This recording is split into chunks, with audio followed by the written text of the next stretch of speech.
Welcome to another episode of Monster Monday from the Ready to Die channel. This series explores the design of a creature I have built for Pathfinder 2nd Edition. The stat block for this creature can be found over on the Monster Monday blog, as well as the Twitter and Discord, all of which are linked below. This video marks the channel's first foray into the world of Pokemon, and possibly its last, depending on how on top of their game Nintendo is. But this has come up as some requests over on the Monster Monday Discord and elsewhere, so I thought I would give it a shot. And when I get shut down, I'll just switch over to building pals. With that being said, let's take a look at this week's creature, the Tyranitar. Now, building Pokemon is a little weird, as they can range from level 1 all the way to 100, which leaves me looking at aspects such as when a Pokemon evolves, and when they get abilities that are core to their kit, core to their identity. In the case of the armor Pokemon, Tyranitar, he evolves into his form at level 55, and doesn't really get many more moves after that, which led to me translating it over pretty directly. So with a soft max level of 20 in Pathfinder, I just divided by 5 to get a level of 11 for the Tyranitar. As a dark and rock type, I toyed with building the Tyranitar as some form of elemental, but that didn't feel right to me, leading to the use of the beast typing, as Pokemon feel smarter to me than simple animals do. The final thing of note is that the Tyranitar has an average size of 6 feet and 7 inches. But that is, if I'm being completely honest, just kinda lame. I like big monsters, so I built the Tyranitar as a large creature. This honestly isn't a huge aspect of its kit, or anything it really does, so if you'd rather have it be medium, I think you're fine to make it so. I feel like I've been building a bunch of brutes lately, and I'm keeping on that habit when it comes to the Tyranitar. Fittingly, this fearsome fiend features an extreme strength, since it is described to be strong enough to tear apart mountains and carve open valleys. The Tyranitar also has a high constitution, as well as a moderate dexterity based on its high defenses, but slightly lacking speed, as seen in its stats in the Pokemon games. Its wisdom is low, as this creature does seem to be more of a physical beast, and then, like I said, its intelligence isn't all the way to the level of animal, though there might be some variation in future Pokemon. As a brute, it uses a terrible perception bonus, which was compounded with a natty 1 for initiative during the Monster Mash, but it does still have its dark vision and its tremor sense, as a creature able to burrow through the earth. It has a high athletics and intimidation, using that value for the latter mainly to offset the penalty it takes from not sharing a language with its target. It also has a low acrobatics, as a skill commonly found among creatures as something that's generally useful to have in combat situations, but not something it would be particularly capable in. The Tyranitar follows pretty standard defensive stats for a brute.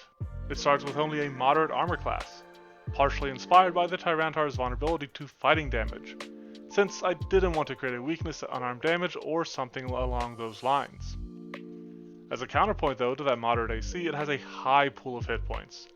It is a fairly tanky creature, able to sustain some serious damage. With its high constitution, the Tyranitar uses a high fortitude save, but its remaining saving throws are both low, since the related ability scores are slightly lower as well. Finally, the Tyranitar has quite a few resistances. It's outright immune to mental effects based on the immunity to Psychic the dark Pokemon have, and it's also resistant to fire and poison damage.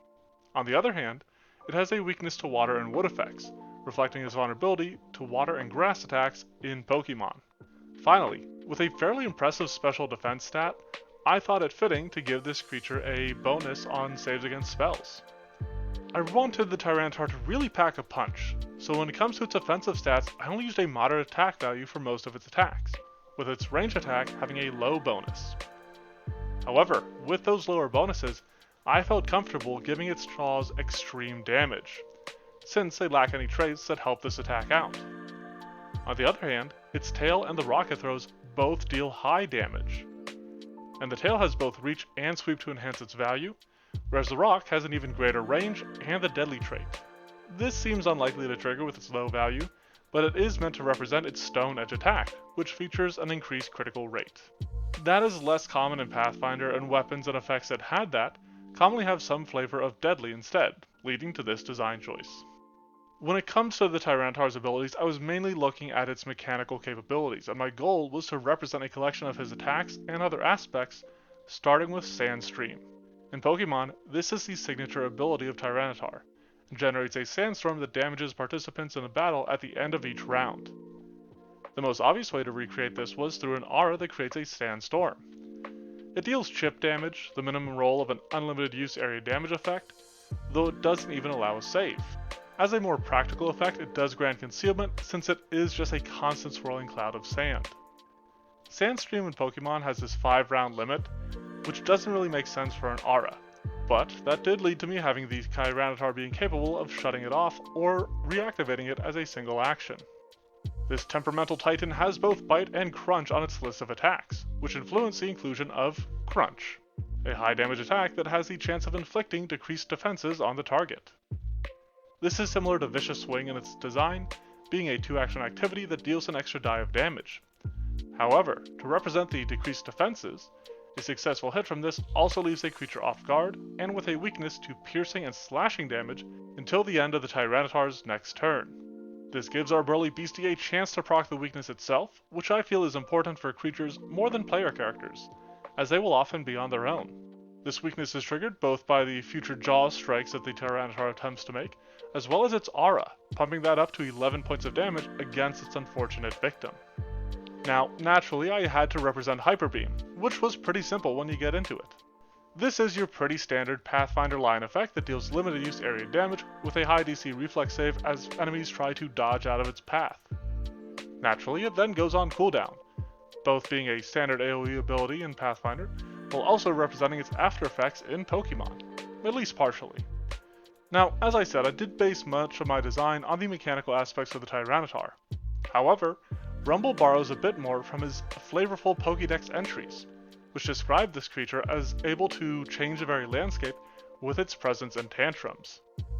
This is why, despite being a brute, that the Tyranitar uses a 30-foot movement speed, to keep this justified as a single action ability. 25-foot range felt too far in this ability, so I wanted to make it half the creature's speed, and 10 feet just felt too little. This lets the Tyranitar close the distance a bit while having a chance to knock enemies prone on a moderate DC reflex save, which, in turn, makes them vulnerable. It does also leave behind difficult terrain. This can make it hard to chase down the Tyranitar, especially with its higher speed, but it's mostly just inspired by it deforming the landscape around it.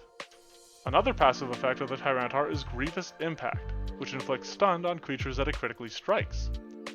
This is inspired by and based on the multitude of flinch effects that the Tyranitar has, between its Dark Pulse, Bite, and Rock Slide attacks. This causes a Pokemon to lose a turn in-game, but I reduced it to only making a creature stunned 1 to keep it from being too oppressive. And another point in that regard is the fact that, again, the Tyranitar only has a moderate attack bonus. It's a bit less likely to land crits, though it certainly did so during the test. Finally, the Tyranitar has the Payback reaction. In Pokemon, this deals double damage if the Tyranitar acts after its opponent. I translated that into a pretty simple reaction that causes the Tyranitar to strike back at a creature after it gets struck by them.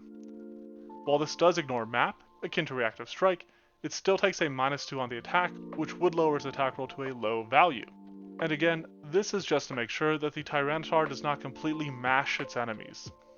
I debated trying to build an animal companion version of the Tyranitar that starts all the way down at the Larvitar and then specifically levels up, but held back both because of the involvement required that I wasn't sure I could commit to, and I do feel like that kind of puts some crosshairs on my back. So that does unfortunately mean we have finished our discussion on the Tyranitar. This temperamental Titan tears apart terrain with the tantrums it tosses, trouncing tests and terrors in a tempest of a tussle. While the Tyranitar packs some punch in its kit, the defense debuffs inflicted by its crunch could lend nicely to it working alongside other creatures, though it probably wants to save its Sandstream for when it gets isolated, or if its ally goes down. I think this could make for a fun encounter in an actual sandstorm, with the Tyranitar appearing out of it, and starting the party with a Hyper Beam to the face. Let me know what you think of the channel's first Pokemon, and which other ones you'd like to see, or pals you want to see, just to be on the safe side. If you want to check out the other monsters I've made, or even the stat blocks and other versions of this monster, head over to the Monster Monday blog or Twitter, linked below. Thanks for watching, and have a monstrous Monday.